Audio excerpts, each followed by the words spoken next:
In an interview with Euronews back this summer, you said that you hoped that peace between Armenia and Azerbaijan can be achieved by the end of the year. Do you still maintain this position that peace can be achieved, especially after tens of thousands had to leave their homes? And what is next for the dynamics of this region? Well, yes, I was optimistic about the timetable because we exchanged several times with Armenia the comments on the original draft peace treaty, which Azerbaijan elaborated itself. And after that, there have been 6 times of exchange of comments between two countries. And when I was talking about that last time to Euronews, I hope that Armenia will not prolong the process of evaluation of our comments. We submitted the last comments to them on 11th September and received a response from them only 2 days ago. So almost 2 months and a half, they were evaluating the draft, which consists of several pages. What does that mean? That means that they want artificially to delay the process. Now, we are talking in the end of November, and of course the hopes for achieving peace and signing peace treaty by the end of the year are not very optimistic. But I think that the timetable is not so important. Important is the agenda of both countries. It was Azerbaijan who suffered occupation, ethnic cleansing. Million Azerbaijanis were deported by Armenian government, and devastation of the territory of almost 15,000 square kilometers.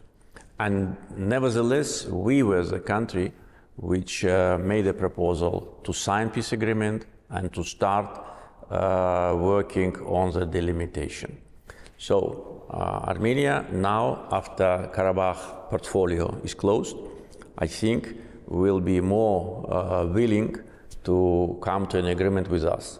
Because after restoration of our sovereignty and elimination of the illegal separatist regime in Karabakh, I think the main factor which prevented Armenia to be more courageous on negotiation track don't exist any longer.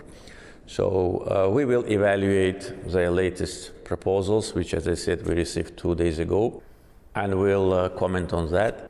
In the meantime, we are maintaining the contacts on the working level between different officials and through different channels. And I think there's no alternative for peace. If peace agreement is not signed, that will be very bad for the whole region. We want region of Southern Caucasus to get rid of any risks.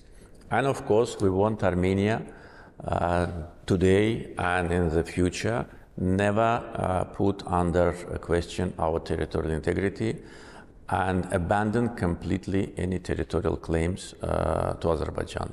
So what are the conditions for peace to be achieved finally? Well, we elaborated 5 basic principles for which should be the basis for peace agreement.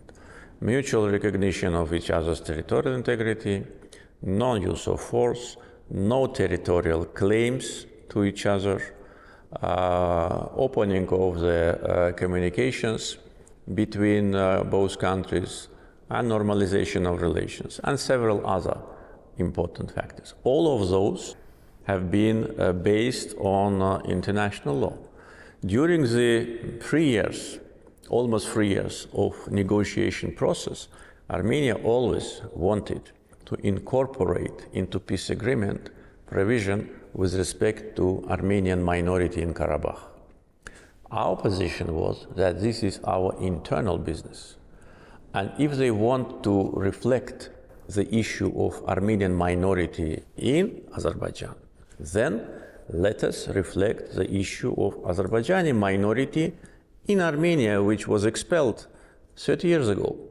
And there have been much more Azerbaijanis in Armenia than Armenians in Azerbaijan, almost 300,000. So our position was that it must be reciprocal. Either we reflect these two issues of national minorities, their rights and security, including the right to return, not only Armenians to return to Azerbaijan, but Azerbaijanis to return to Armenia. It doesn't matter that Azerbaijanis were expelled 30 years ago and Armenians decided to leave 2 months ago. The fact is just it must be reciprocal.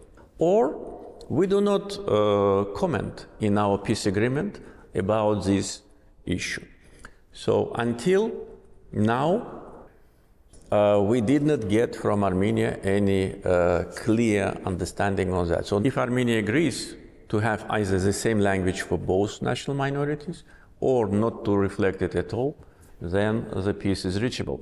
Because this was the main obstacle for Armenia when they were negotiating with us. So we will see how it goes, and frankly speaking, I don't see now, from logical point of view, I don't see any serious obstacle to sign a peace agreement. We say we need to sign it, they say it, but we need to deliver. Our proposal was made public.